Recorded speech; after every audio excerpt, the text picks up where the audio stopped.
మనం చాలాసార్లు కొన్ని వార్తలు, కొన్ని హెడ్డింగ్‌లు చూస్తూ ఉంటాం.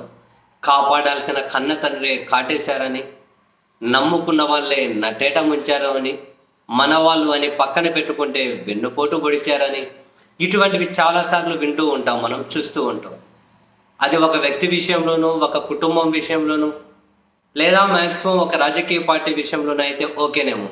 కానీ ఓవరాల్‌గా సమాజాన్ని కాపాడాల్సినటువంటి వ్యవస్థల విషయంలోనే ఇటువంటి చర్చ జరిగితే, ఆ సమాజం, అందులో నివసిస్తున్నటువంటి ప్రజలు, వాళ్ళ హక్కులు, స్వేచ్ఛ ప్రమాదంలో పడింది అని చెప్పి అర్థం చేసుకోవాల్సి ఉంటుంది. ఇప్పుడు దేశవ్యాప్తంగా ఎన్నికల వ్యవస్థ చుట్టూ జరుగుతున్న చర్చలు చూడండి. ఎన్నికల కమిషనర్లుగా పనిచేసిన వ్యక్తుల దగ్గర నుండి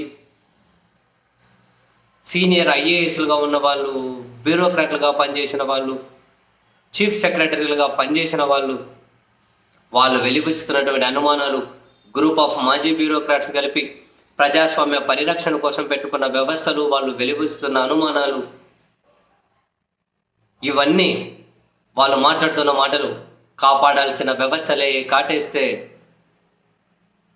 నెక్స్ట్ జరిగేది ఏంటి, దాని నుంచి కాపాడుకోవాల్సింది ఎలాగా అనే చర్చ చాలా చాలా బాధాకరమైన చర్చ, భయపడాల్సిన చర్చ కూడా.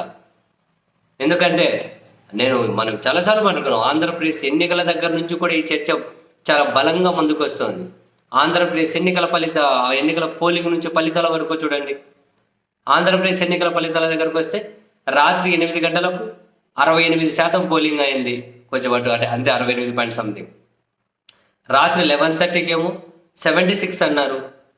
ఎన్నికలు అయిపోయినటువంటి 4 రోజుల కంటే 4 రోజులకు 5 రోజులకు ఫైనల్ పోలింగ్ శాతం ప్రకటించారు. మే 17, 4 రోజులకు 81% రౌండ్ ఫిగర్, 81% అని.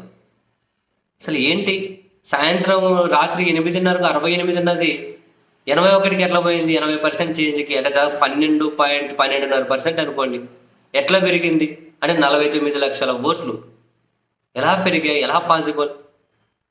తాజాగా మహారాష్ట్ర ఎన్నికల పోలింగ్ను ఉద్దేశించి ఎన్నికల కమిషనర్గా పనిచేసిన ఖురేషి, ఆ పెద్ద మనిషి చెప్పినటువంటి క్యాలిక్యులేషన్ కూడా ఏంటి, మనం ఓటేసేకి పోతే 17A ఉంటుంది, అక్కడ ఇమ్మీడియట్గా అది మన ప్రెసిడెంట్ని రిజిస్టర్ చేస్తుంది.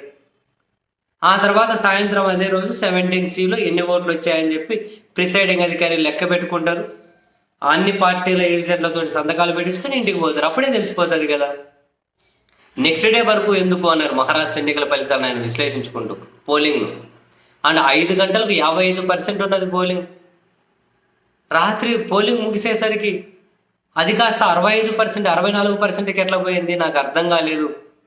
ఒక ఎన్నికల కమిషనర్గా పనిచేసిన నేను విఫలం చెందుతున్నదని అర్థం చేసుకోవడంలో అన్నారు. ఆంధ్రప్రదేశ్ ఎన్నికల ఫలితాలు ఇక్కడ ఇలా చరిత్రలో ఎప్పుడు ఇలా డిఫరెన్స్ ఉండదు అని ఎగ్జాంపుల్గా జార్ఖండ్ ఎన్నికలను చూపించారు. మొదటి పేజీలో ఏమో సాయంత్రం 5 గంటలకు పోలింగ్ ముగిసేసరికి 1.5% డిఫరెన్స్ ఉంది. అంటే ఎక్స్ట్రా, అంతే, అది మామూలుగా ఎక్స్ట్రా. ఆ తర్వాత ఓట్లేసే వాళ్ళు ఉంటారు కాబట్టి. సెకండ్ పేజ్లో అది 0.86. మహారాష్ట్ర ఎన్నికల్లో ఏమో అది 7.8%, ఆంధ్రప్రదేశ్ ఎన్నికల్లో ఏమో 12.5%. చరిత్రలో ఎప్పుడూ లేదు అంటున్నారు. ఆయన ఇంకేమన్నారు, ఎన్నికల వ్యవస్థ ఇటువంటి అనుమానాలు నివృత్తి చేయాలి, లేకపోతే ఎన్నికల వ్యవస్థ మీద ప్రజలకు నమ్మకమే పోతుంది అన్నారు. నివృత్తి చేస్తున్నారా? వీవీప్యాట్, ఈవీఎంలో క్రాస్ వెరిఫై చేసుకోవచ్చు అన్నప్పుడు చేశారా? న్యాయస్థానాలకు పోతే జోక్యం చేసుకోమంటారు. ఇక్కడ ఏమైనా చేశారా? ఇక్కడ ఏ రాజకీయ పార్టీ ఎవరు అధికారంలోకి ఉంటారన్నది అసలు డజంట్ మ్యాటర్. మెజారిటీ ప్రజలు ఎవరు కోరుకుంటే వాళ్ళు రావాలి. అదే మరి ప్రజాస్వామ్యం. రాజకీయ పార్టీల సమస్య కాదు ఇది. ఇక్కడ వ్యవస్థ ప్రజల అభిప్రాయాలను గౌరవించుకుంటూ, ప్రజా తీర్పును గౌరవించుకుంటూ ప్రజాస్వామ్యాన్ని బలోపేతం చేయాల్సిన వ్యవస్థ అనుమానాలు నివృత్తి చేయాలి అంటున్నాను.